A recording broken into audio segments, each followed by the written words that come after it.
Meus irmãos, o nosso texto nesta noite se encontra em Hebreus, capítulo 12, versículos de 14 a 17. Hebreus 12, versículos de 14 a 17. À luz deste texto, nesta noite eu gostaria de tratar de um dos assuntos mais negligenciados no evangelicalismo atual. E sim, se você já localizou o texto, eu me refiro ao desenvolvimento da santidade cristã. Pense no seguinte título de um artigo: Sou salvo, não preciso buscar a santidade. Estava lendo este artigo na tarde de hoje, e este tema nos faz de fato meditar sobre como está a santidade no meio evangélico brasileiro ou mundial. E embora o artigo combata o seu título, ele é apenas a nível de confronto, acredito que este é o pensamento de muitos evangélicos contemporâneos. Ou talvez muitos deles não saibam nem mesmo o que é santidade. E o resultado disto, irmãos, é igrejas mundanas, com crentes também mundanos, que acham que são salvos apenas por fazer uma declaração vazia de eu aceito a Jesus. O resultado disso é estatísticas enganosas que apontam para um crescimento numérico, um crescimento em massa do povo evangélico, mas que ao mesmo tempo denuncia a falta de vida no cristianismo.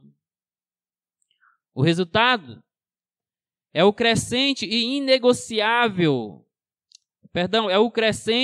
inescondível escândalo envolvendo supostos crentes. Pessoas que, por simplesmente terem feito uma decisão ou uma frase verbal, eu aceito a Jesus, se identificam hoje como crentes, como povo de Deus, mas que levam uma vida mundana e na maioria das vezes fazem parte de uma igreja mundana que não tem zelo pela sua pureza espiritual. E vale dizer, nem poderia ter, já que lhe falta a verdade que salva e santifica o pecador. Sendo assim, dado a importância, mas também o descaso do assunto, nesta noite falaremos sobre a santidade na vida do crente. Vamos ler o texto de Hebreus 12, 14 a 17. Segui a paz com todos e a santificação, sem a qual ninguém verá o Senhor, atentando diligentemente, porque ninguém seja faltoso, separando-se da graça de Deus, nem haja alguma raiz de amargura que brotando vos perturbe, e por meio dela muitos sejam contaminados. Nem haja algum impuro ou profano, como foi Esaú, o qual, por um repasto, vendeu o seu direito de primogenitura. Pois sabeis também que, posteriormente, querendo herdar a bênção, foi rejeitado, pois não achou lugar de arrependimento, embora com lágrimas o tivesse buscado.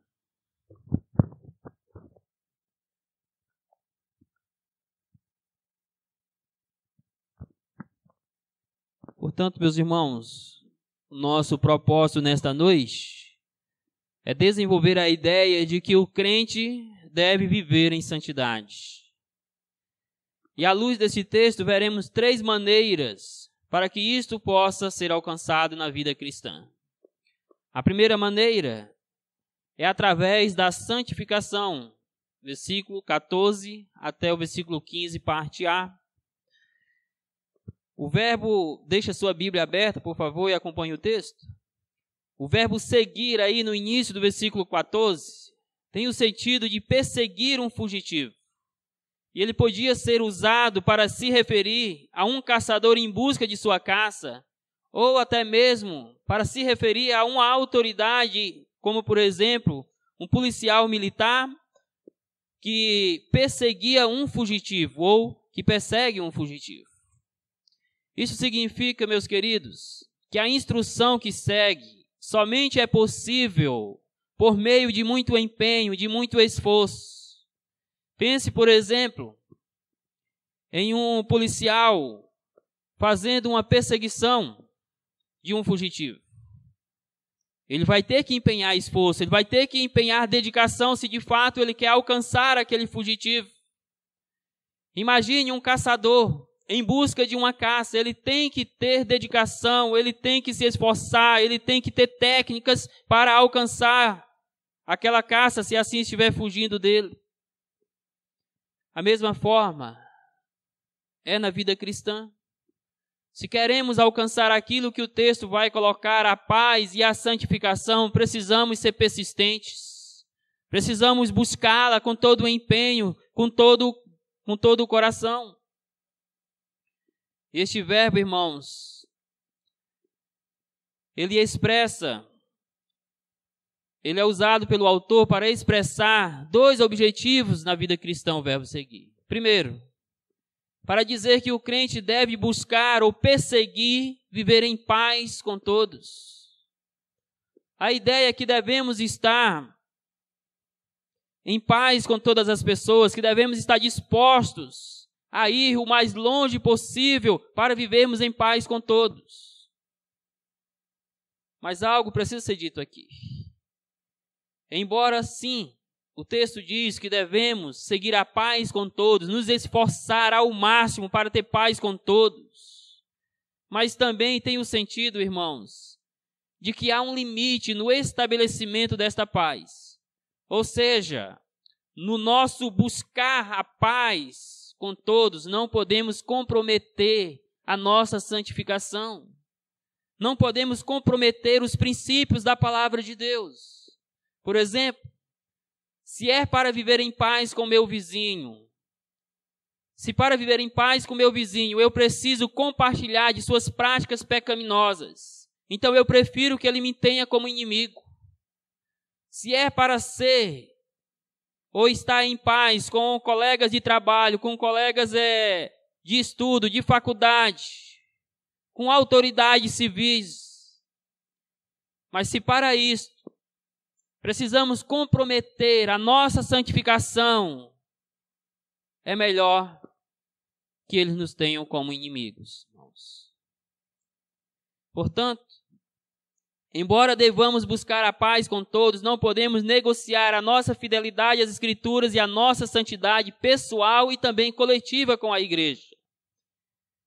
O que nós mais vimos, irmão, vemos nos nossos dias, são igrejas na sua coletividade, tendo um relacionamento profano com o mundo. Igrejas se mundanizando, querendo ter uma paz com o mundo à custa da sua fidelidade, da sua santificação. Essa mesma ideia é encontrada lá em Romanos, capítulo 12, versículos 17 e 18, quando diz assim: não torneis a alguém mal por mal, esforçai-vos por fazer o bem perante todos os homens. E o versículo 18 diz: se possível, quando depender de vós, tende paz com todos os homens. Sempre que possível, este tem que ser o propósito do nosso coração. A harmonia, quer seja no meio do cristão, quer seja na sociedade, mas quando isso coloca em risco a nossa santidade, a nossa santificação, meus queridos irmãos, então é melhor que as pessoas nos tenham como inimigos e até mesmo nos persigam por causa da nossa fé.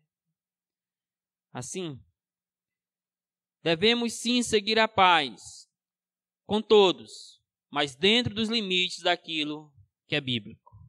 Se é para compartilhar dos seus pecados, não quero paz com este pecador. Se é para ter a aceitação dele, eu preciso negligenciar algum princípio da palavra de Deus, eu não quero esta harmonia. Mas veja, meus queridos irmãos, que este verbo também ele é aplicado para dizer que nós precisamos buscar a santificação. Seguir a paz para com todos e a santificação. O verbo seguir está regendo as duas ações. No versículo, se não me falha a memória, 10 do parágrafo anterior, é dito que Deus objetiva o nosso bem para que compartilhemos da sua santidade. No contexto de Hebreus, a santificação é alcançada mediante a aproximação sincera do crente com Deus, que por sua vez viverá numa íntima comunhão com o Senhor. Por isso diz: segui a santificação, buscai uma aproximação sincera com Deus, buscai uma comunhão profunda com o Senhor para que cresçamos em santidade. Mas aqui precisamos entender dois aspectos desta santificação. Por um lado, todo crente é santificado em e por Cristo. E neste sentido, a santificação é posicional. Paulo, quando escreve aos Coríntios, ele diz aos santificados em Cristo, em Corinto. Ou seja, em Cristo e por meio de Cristo e para a glória de Cristo, nós fomos retirados de um mundo pecaminoso, profano e trazidos para servir a Deus em santidade, em novidade de vida. É neste sentido que ela é posicional. Todos quantos estão em Cristo são de fato santos. Lembrando que a palavra santo nada tem a ver com o conceito católico, mas simplesmente significa alguém que foi separado por Deus e para Deus para servir aos propósitos do Senhor. Mas por outro lado, a santificação envolve a responsabilidade do crente em seguir ou buscar a santidade em sua vida pessoal. E neste caso, podemos dizer que a santificação é processual. Ou seja, ela é um processo no qual o crente se empenha, se dedica, persegue com todas as suas forças para poder ter a sua vida cada vez mais santificada, mais pura, mais semelhante a Cristo Jesus. Nisto, então, a santificação é um processo que se inicia na conversão do crente, que vai até o dia em que ele for para a glória celestial e que no nosso tempo, resulta na santidade de vida. E a frase sem a qual ninguém verá o Senhor tem uma ligação direta com o seguir a santificação. O crente precisa viver em santidade porque sem ela jamais poderá estar na santa presença do Deus eterno. A santificação, meus queridos, é um aperfeiçoamento ou um processo de aperfeiçoamento espiritual que Deus usa para nos tornar cada vez mais semelhantes a Jesus Cristo. E este processo envolve a disposição do crente em viver em submissão a Deus e aos princípios da sua palavra e uma disposição interna do crente para lutar contra todo e qualquer tipo de pecado que ameace a sua santidade. E neste processo, quanto mais próximo você estiver de Deus, mais forte você estará na luta contra o pecado. É por isso que o texto lá de Tiago, capítulo 4, versículos 7 e 8 diz: sujeitai-vos, portanto, a Deus, mas resisti ao diabo, e ele fugirá de vós. Chegai-vos a Deus, e ele chegará a vós outros. Purificai as mãos, pecadores, e vós que sois de ânimo dobre, limpai o coração.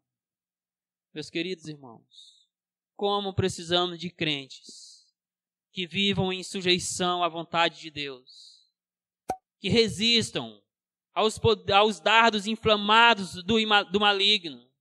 Como nós precisamos de crentes, meus queridos irmãos, que se dediquem, que se entreguem neste processo de santificação. E eu digo a você, se você confessa a Cristo, mas não vive em santidade, não se engane, você não verá a face do Senhor. Você pode passar os seus dias, os seus anos na igreja, mas não se engane, você não verá a face de Deus se você não viver em santidade. Precisamos entender ainda que essa luta pela santificação só terá fim na glória, quando estaremos na plenitude da presença de Deus e não seremos mais perseguidos pelo pecado. Mas enquanto o Senhor não nos chamar para a glória, ou enquanto o Senhor não vier buscar a sua igreja, nós precisamos nos entregar completamente na luta pela santificação. E o texto segue então, descrevendo o cuidado pessoal e coletivo que a igreja deve ter neste processo de santificação. Versículo 15, a parte A diz, atentando diligentemente para que ninguém seja faltoso, separando-se da graça de Deus. A expressão atentando diligentemente significa supervisionar algo ou alguém. A ideia é de uma cuidadosa atenção com a vida cristã que nós precisamos ter. Tanto no nosso sentido pessoal, quanto no sentido coletivo, nós precisamos estar atentos para o nosso coração e nós precisamos estar atentos para a vida da igreja. Para que tanto individualmente quanto coletivamente possamos estar em santificação. E isso, meus queridos irmãos, por dois motivos, esta atenção ou esta supervisão que nós precisamos ter conosco e com a igreja, por dois motivos. Primeiro, para que ninguém seja encontrado faltoso diante de Deus. O texto diz, atentando diligentemente, porque ninguém seja faltoso. O crente deve zelar, meus irmãos, pelo seu relacionamento com Deus. O crente deve estar supervisionando o seu coração, a sua conduta, para não cometer falhas diante do Senhor, para não pecar contra Deus. É nisto que o salmista, no Salmo 19, já nos diz, guardei a tua palavra no meu coração para não pecar contra ti. No entanto, o texto também tem a ideia, meus irmãos, de que esse supervisionamento deve ser aplicado à igreja, no qual os crentes ajudam uns aos outros a viverem em santidade. Na corrida da fé, conforme nós já vimos, há muitos espinhos, há muitos obstáculos. Alguns tropeçam, chegam a cair, alguns ficam com seus joelhos trôpegos, alguns ficam com as mãos descaídas.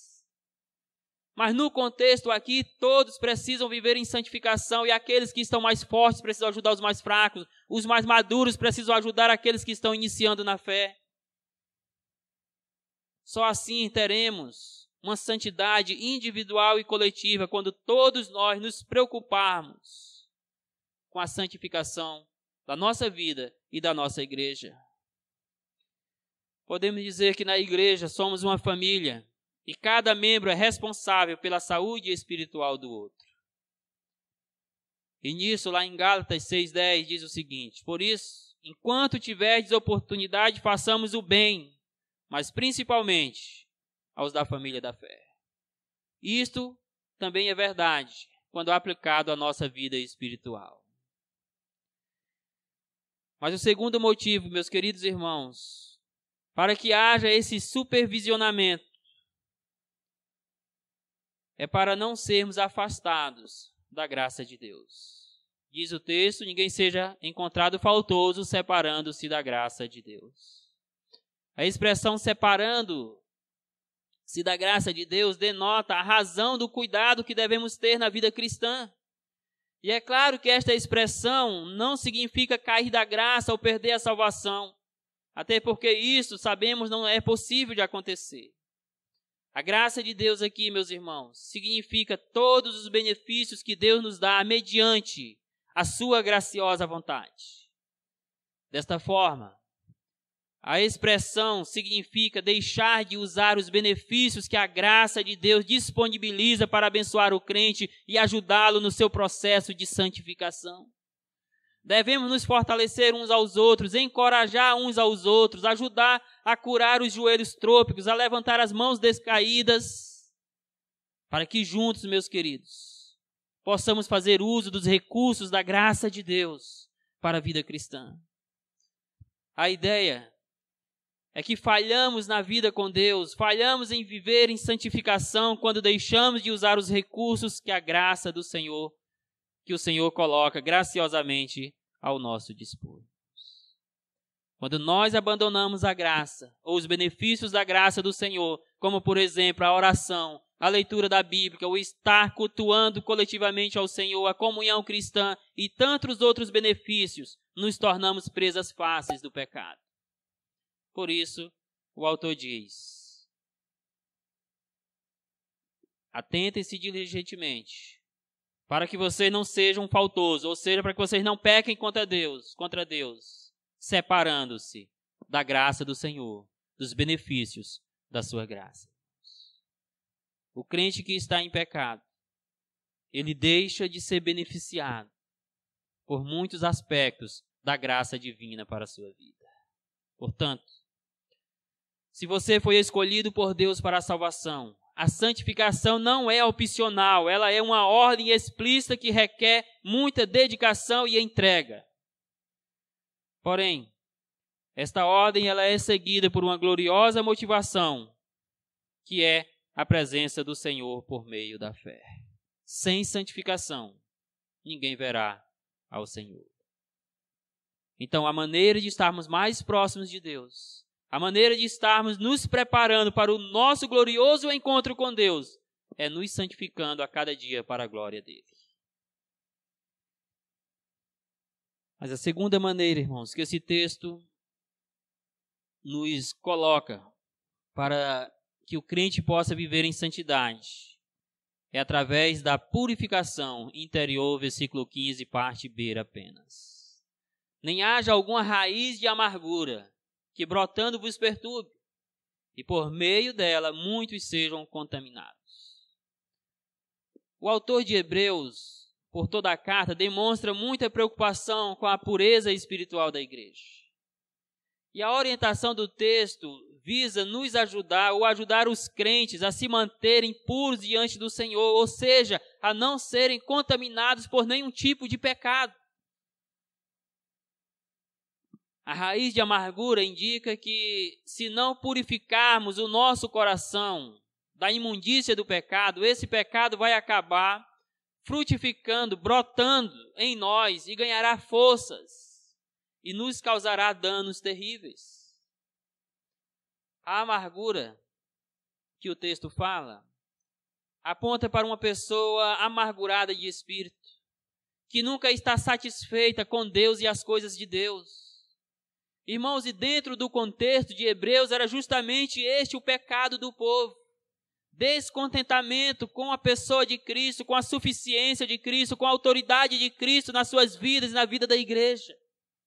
E este descontentamento estava levando o povo a pecar, a querer retornar para o judaísmo. Estava levando o povo a uma atitude de incredulidade, de murmuração na vida cristã. Mas estava também, meus queridos, levando o povo a uma espécie de frieza espiritual profunda, a qual eles não tinham mais ânimo para adorar a Deus, para cultuar a Deus, para servir a Cristo com alegria de coração. Isso porque a raiz de amargura ou descontentamento de espírito estava presente na vida de muitos daqueles irmãos de Hebreus.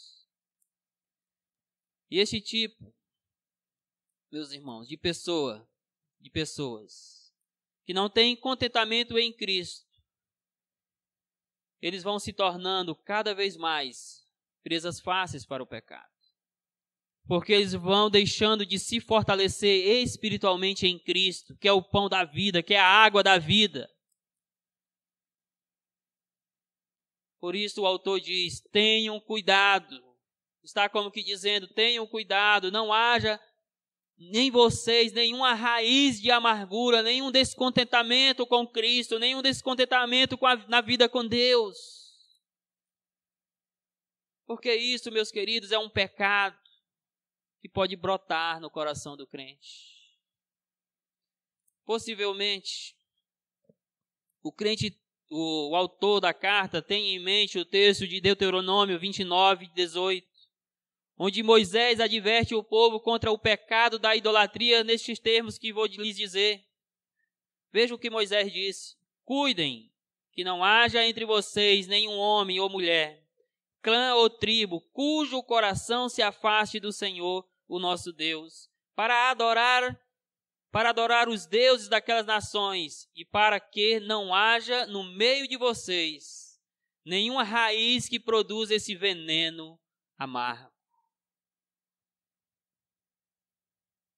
Busquemos o contentamento da presença do Senhor. Busquemos a purificação interior do nosso coração, para que nenhum pecado venha a brotar e produza esse veneno amargo que tanto destrói a nossa santidade. O pecado é como uma erva venenosa. Uma vez que ele se instaura em nosso coração, ele ferirá o nosso relacionamento com Deus. O pecado do descontentamento ou a raiz de amargura é como o mal que dá na raiz de uma árvore e atinge todos os seus galhos. O pecado é como um câncer não tratado que logo se espalha pelo todo o corpo e o destrói. E neste sentido, o texto de Atos, capítulo 8, versículos 22 e 23, Pedro se refere ao mágico Simão nestes termos: arrependa-se dessa maldade e ore ao Senhor. Talvez ele lhe perdoe tal pensamento do seu coração. E aí vem e diz o seguinte: pois vejo que você está cheio de amargura e preso pelo pecado. É claro que Simão estava preso ainda no sentido de ser um escravo do pecado. Mas aplicando ao nosso texto, o crente ele não é mais escravo do pecado. Contudo, ele precisa ter cuidado para que o seu coração não se torne um prisioneiro temporário do pecado. E é nisso que Paulo diz ainda quando escreve a Timóteo, capítulo 6, versículo 6, e diz que fonte de lucro é a piedade com contentamento. Quando nós deixamos de ter contentamento na presença de Cristo, nós abrimos uma porta para que uma raiz de amargura se instaure no nosso coração e vire até mesmo um câncer pecaminoso que vai ferir a nossa santidade. Por isso precisamos estar vigilantes com o nosso coração, com a nossa vida interior, para que nenhum pecado enraize nele e venha a brotar. O texto diz que brotando vos perturbe. O verbo brotar aí significa crescer e dar frutos. Se o pecado não for erradicado o quanto antes, irmãos, o processo natural será a frutificação. Ou seja, ele tanto vai alienar o praticante quanto o levará a cometer outros pecados. Por exemplo, um adultério ou um adúltero precisará cometer outros pecados para esconder o seu adultério, tipo mentir. Alguém que está vivendo em adultério, ou ele abandona este pecado horrível, ou ele vai ter que viver na mentira. Ele vai ter que viver criando cada vez mais novos pecados para esconder outros. Isso que é brotar. É o pecado multiplicando-se em nosso coração, em nossas vidas. E o verbo perturbar aí tem a ideia de causar problemas a alguém e aponta para as consequências naturais do pecado. Ou seja, se o pecado não for retirado, não for removido do nosso coração, se você ficar ali brincando com o pecado, não tenha dúvida, ele vai multiplicar-se, ele vai ganhar forças em você e ele vai te perturbar. Em outras palavras, ele vai trazer consequências, danos para a sua vida. É claro que o primeiro e mais ofendido com o pecado é o próprio Deus. Por isso que a sua relação com Deus é a primeira a ser afetada. Porém, o pecador ainda terá que beber das consequências amargas do pecado. Além desta, que é a mais cruel de todas, é claro, é ter o relacionamento com Deus ferido, a sua santidade manchada. Mas ainda há outras consequências que o pecador terá que lidar com elas. Nisso podemos dizer, irmãos, que em todas as dimensões o pecado é destruidor. Não há nada construtivo no pecado. Ele pode ser prazeroso. Ele pode, meus queridos, lhe seduzir. Mas eu lhe digo, Em todas as suas dimensões ele é destruidor. O pecado fere o seu relacionamento com Deus. O pecado fere o próprio praticante. Aquele que pratica o pecado vai ter que beber das suas consequências amargas. O pecado fere as pessoas próximas daquele que está praticando. A sua família pode ser destruída, o seu casamento pode ser destruído, você pode perder o emprego. Você pode se envolver em dívidas para poder manter algum tipo de pecado. O pecado não fere apenas você. Ele fere e até mesmo pode destruir pessoas próximas de você. Mas o pecado fere também, meus queridos irmãos, a santidade coletiva da igreja. É por isso que o autor tratou no parágrafo anterior sobre a disciplina. A igreja tem que praticar a disciplina, tem que corrigir os seus membros, tem que fazer uma limpeza, um pente fino na sua membresia para que o pecado seja removido. Porque se tiver membros em pecados e esses pecados não forem tratados, esse membro não for corrigido, disciplinado pela igreja, tenha certeza, este pecado vai se multiplicar e vai atingir outros irmãos da igreja. É por isso que Paulo, quando trata sobre o assunto de pecado, ou de irmãos que estão em pecados na igreja, a exemplo, quando ele faz isso na carta de Coríntios, não tem meio termo. Se está em pecado, foi advertido, não se arrependeu, continua pecando, Paulo diz, tira da igreja. Joga esse impenitente no mundo, porque lá é o lugar de pecadores impenitentes. Por isso, aprendemos com o texto que devemos fazer uma lavagem interior em nós, tanto no sentido pessoal quanto no sentido de igreja, para que o pecado não crie raízes em nós, irmãos. E o autor finaliza o versículo 15, chamando a nossa atenção para a influência do pecado na vida da igreja. Quando ele diz, por meio dela, irmãos, daquela raiz de amargura que não foi tratada, que brotou, que agora trouxe consequências. E ele diz, para que por meio dela muitos sejam contaminados. O pecado é como uma pequena quantidade de fermento, que uma vez posto na massa, a leveda por inteira, se espalha por toda a massa. A ideia, irmãos, é que se o pecado não for erradicado a tempo, ele pode contaminar a vida espiritual da igreja.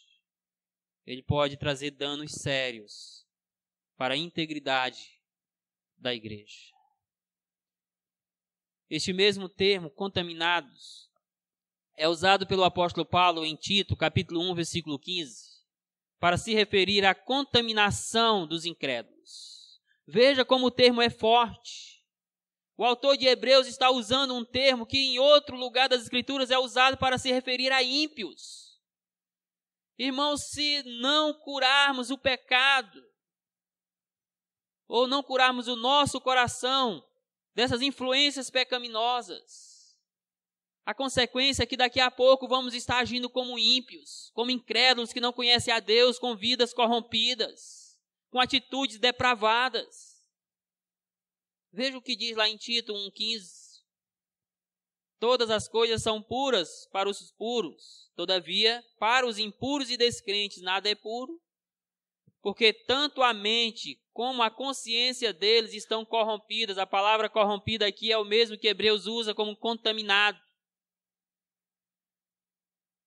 Se a igreja não tiver uma ação, meus queridos irmãos, bíblica com relação ao pecado, o pecado pode corromper a santidade da igreja. Se o crente não tiver uma ação bíblica centrada no que diz respeito ao pecado, purificando o seu coração, ele pode ser corrompido. É claro que se ele for um crente verdadeiro, em algum momento ele vai abandonar este pecado, vai buscar a purificação que vem do Senhor. Mas enquanto isto, o pecado pode estar brotando e se multiplicando e ganhando forças no seu coração.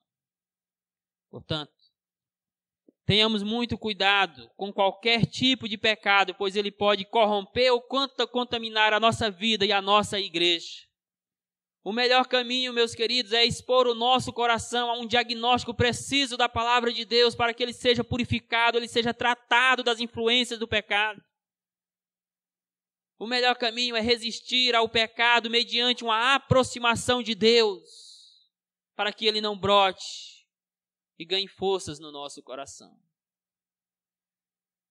E nisto eu digo, resista ao pecado na sua forma embrionária, antes que ele brote. Logo, de fato, podemos perceber que sem purificação interior, não haverá santidade em nós. Portanto, o crente de fato precisa viver em santidade. E estamos vendo 3 maneiras para que isso aconteça. A primeira é através da santificação, este processo de santificação. A segunda é através da purificação interior, é cuidando do nosso coração, é removendo as ervas daninhas do pecado para que ele não venha brotar em nós. E a terceira é através da adoração sincera, versículos 16 e 17. Alguém já disse que o problema de muitos crentes é que eles se acostumaram demais com o sagrado, de tal maneira que perderam a reverência com Deus e com as coisas de Deus. Penso que haja muita verdade nesta frase. A presença de Deus, irmãos, tem se tornado algo comum demais para muitos crentes. As coisas de Deus, tipo ler a Bíblia, orar, vir ao culto, têm se tornado comuns demais para muitos crentes. A consequência disso tudo é a banalização da adoração.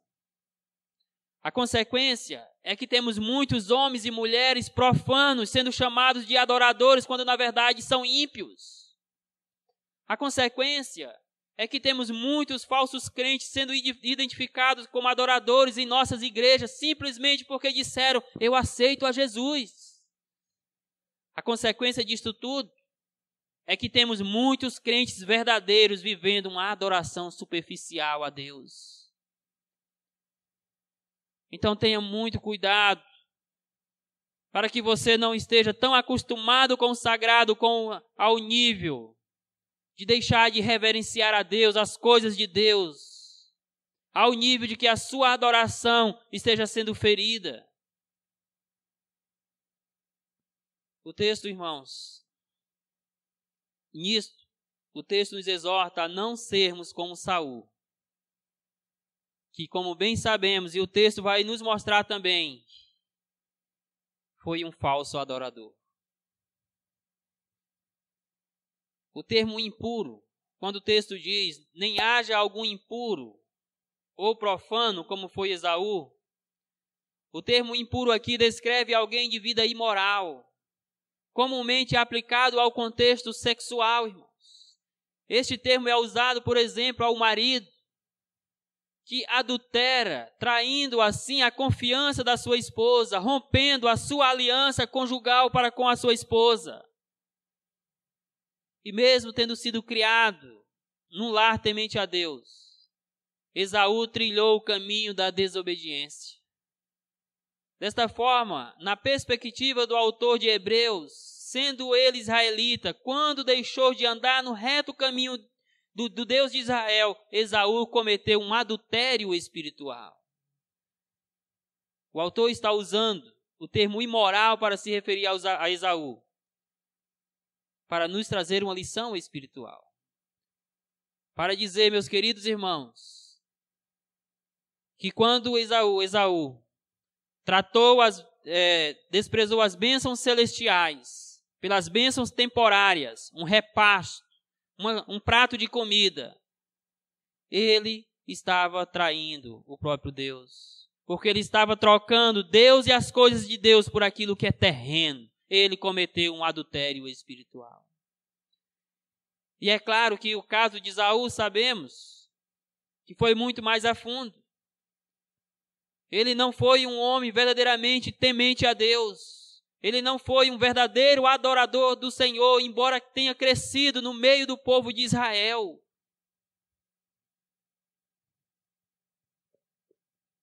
Por isso, meus queridos irmãos, sempre que o crente comete pecado, sempre que o crente deixa de viver em santificação, sempre que o crente deixa de purificar o seu coração, ele trai a confiança de Deus, ele deixa de adorar o Deus verdadeiro e comete um adultério espiritual. Ah, irmãos, como temos adúlteros espirituais nos nossos dias. Como temos crentes que trocam o Deus verdadeiro por coisas tão supérfluas dos nossos dias.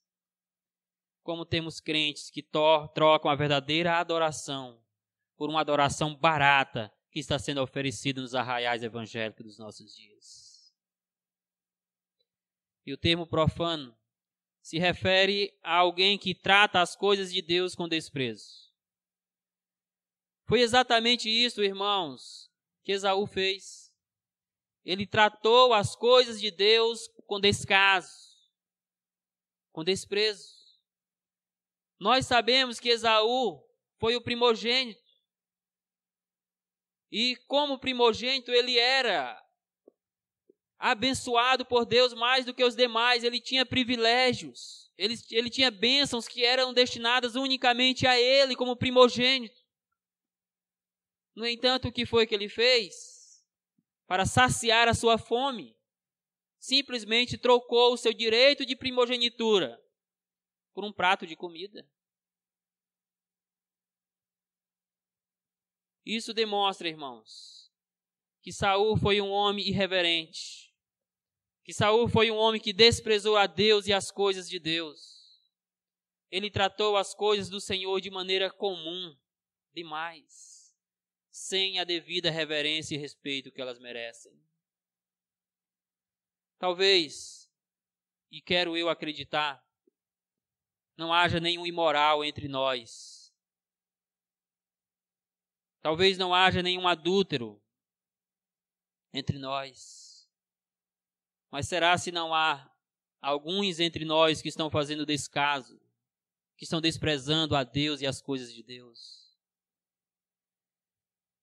Ora, irmãos, se a reverência é primordial para a adoração verdadeira, logo Esaú não adorou a Deus corretamente. Ele era um homem aparentemente religioso, mas não um verdadeiro adorador.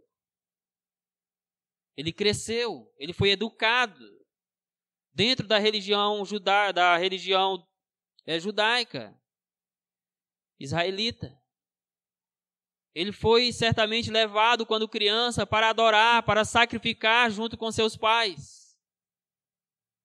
No entanto, não trilhou o caminho da verdadeira adoração. De fato, o texto vai mostrar que as atitudes de Esaú não permitem que ele passe no crivo da adoração bíblica. Primeiro, porque ele nunca teve um compromisso sério com Deus. Cresceu naquilo que nós chamaríamos hoje de um lar cristão. Cresceu naquilo que nós chamaríamos hoje de indo para a igreja, participando das cerimônias religiosas, dos cultos. Mas nunca teve um compromisso sério com Deus. E na Bíblia, irmãos, o relacionamento com Deus é comparado com os laços matrimoniais. E o texto está dizendo que Esaú cometeu um adultério quando deixou de adorar ao Deus de Israel. Por isso o texto diz que ele foi profano, ou seja, um adúltero espiritual aqui. Mas segundo, ele desprezou as coisas de Deus. Quando o texto diz, o qual por um repasto vendeu o seu direito de primogenitura. Esaú foi o primogênito de Isaac. Porém, trocou todos os benefícios da primogenitura, que não eram poucos, por um ensopado. Em outras palavras, ele demonstra que o seu coração estava mais centrado nas necessidades pessoais, materiais e terrenas, do que na verdadeira adoração a Deus. Mas terceiro, ele nunca se arrependeu verdadeiramente dos seus pecados. Versículo 17 diz: pois sabeis também que posteriormente, querendo herdar a bênção, foi rejeitado, pois não achou lugar de arrependimento, embora com lágrimas o tivesse buscado. O verbo rejeitar significa reprovar depois de um exame. Embora depois Esaú tenha recorrido ao pai pela bênção da primogenitura, ele foi completamente rejeitado. As suas lágrimas não eram de arrependimento por ter vendido a primogenitura, eram sim de tristeza por ter perdido a bênção do pai que foi dada ao seu irmão Jacó. Espiritualmente falando, irmãos, Deus aceitou a Jacó, mas rejeitou a Esaú porque este nunca se arrependeu de seus pecados, embora tenha chorado.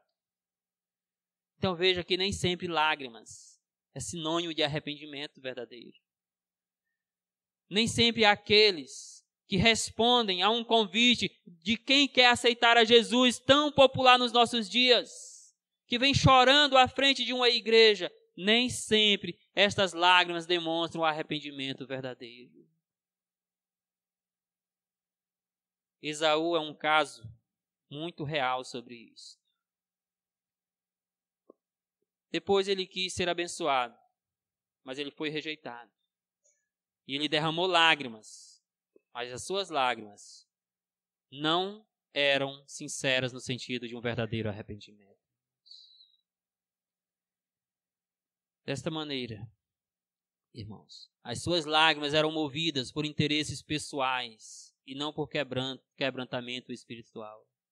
As suas lágrimas eram movidas por consequências das suas ações imediatas, como não receber a bênção do Pai, e não por um quebrantamento, uma contrição de coração por causa do seu pecado. E é desta maneira que afirmo, sem adoração centrada em Deus e na palavra de Deus, não pode haver santidade na igreja. Pode haver ajuntamento, pode haver um crescimento em massa, mas não haverá santidade em seus membros. Isto porque não podemos separar santidade de adoração e nem adoração de santidade. Portanto, estudamos nesta noite que o crente deve buscar viver em santidade. E desenvolvemos 3 maneiras para isso. Primeira, através da santificação. Segunda, através da purificação interior. Terceira, através da adoração sincera. Assim, irmãos, que na corrida da fé possamos nutrir o desejo pela santidade, pois ela é a mais forte evidência de que verdadeiramente fomos alcançados pela maravilhosa graça de Deus. A santidade deve estar presente na nossa vida pessoal, na nossa vida familiar, eclesiástica e social. E tendo isto em mente, eu finalizo com 3 aplicações. Primeira, direciono-me a você, amigo e amiga, que está conosco nesta noite, mas que ainda vive na escravidão do pecado. Não seja como Esaú, que preferiu viver os prazeres momentâneos e enganosos do pecado ao dar ouvidos ao chamado de Deus para o arrependimento. É claro que à luz da soberania de Deus, à luz de outros textos das Escrituras, sabemos que Esaú, assim como Judas, iria de fato se perder nos seus pecados, pois ele não havia sido escolhido para a salvação.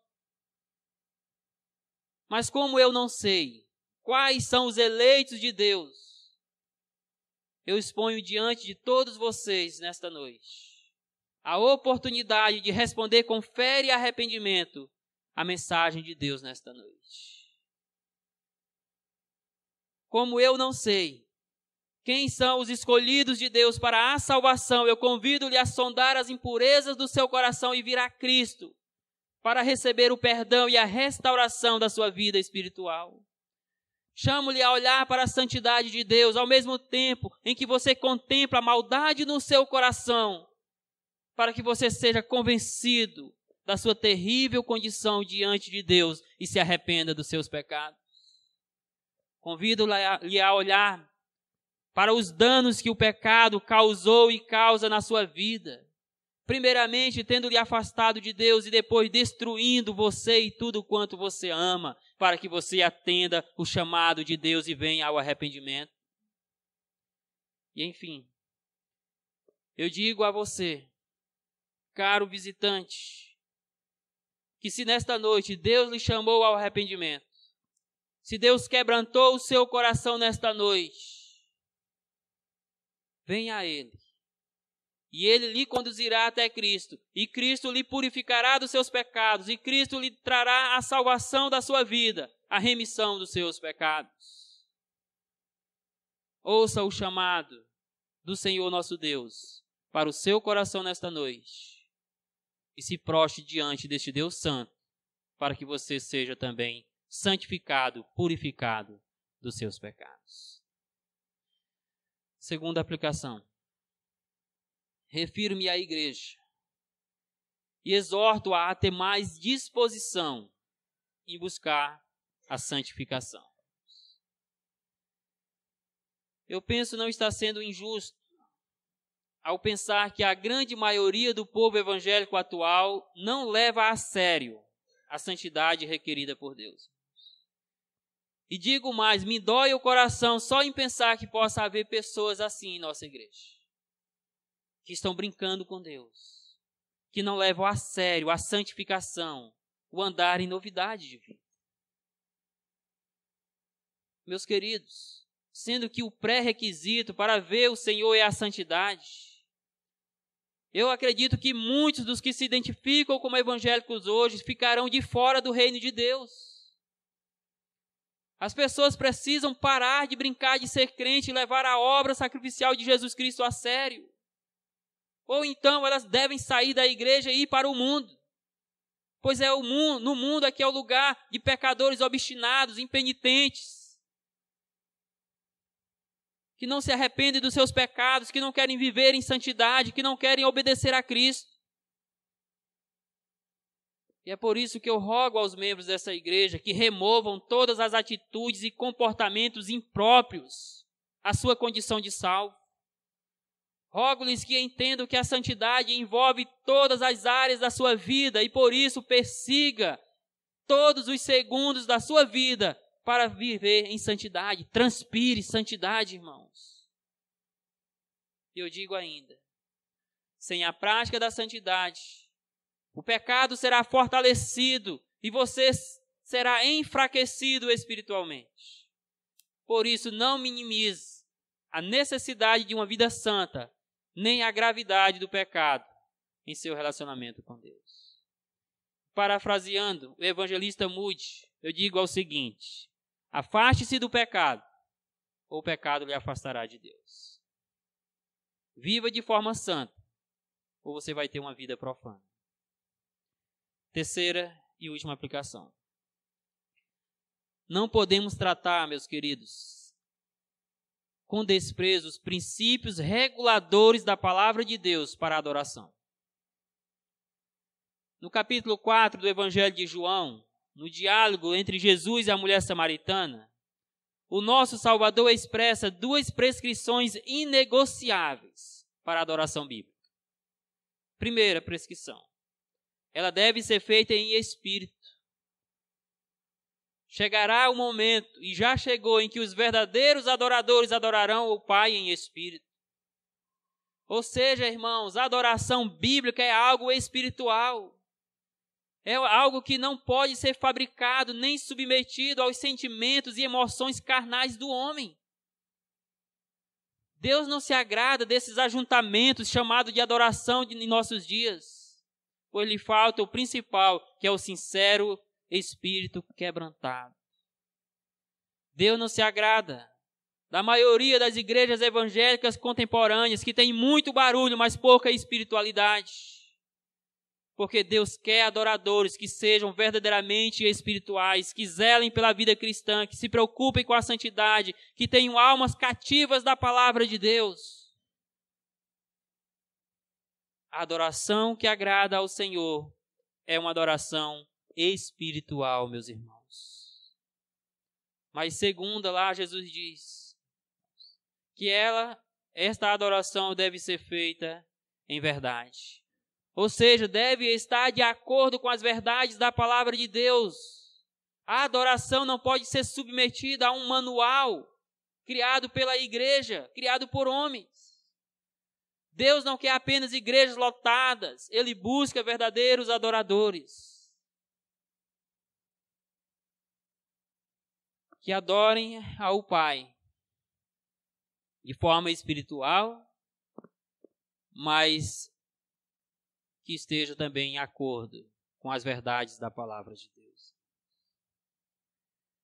Irmãos, levando esses dois critérios a sério, e devemos levar, eu não temo em dizer que a maioria da adoração contemporânea não passa no crivo das Escrituras. Mas cabe nós sondarmos os nossos corações nesta noite e nos perguntarmos que tipo de adoradores somos nós. Deus não deseja uma adoração ritualista e externa, centrada no homem.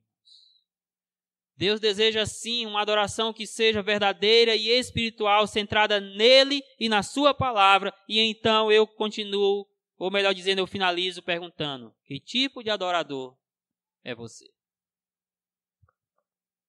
E aí, espero que você tenha gostado desse vídeo que você acabou de assistir. Não se esqueça de dar seu joinha, seu like, compartilhar esse vídeo e se inscrever no nosso canal e ativar o sininho.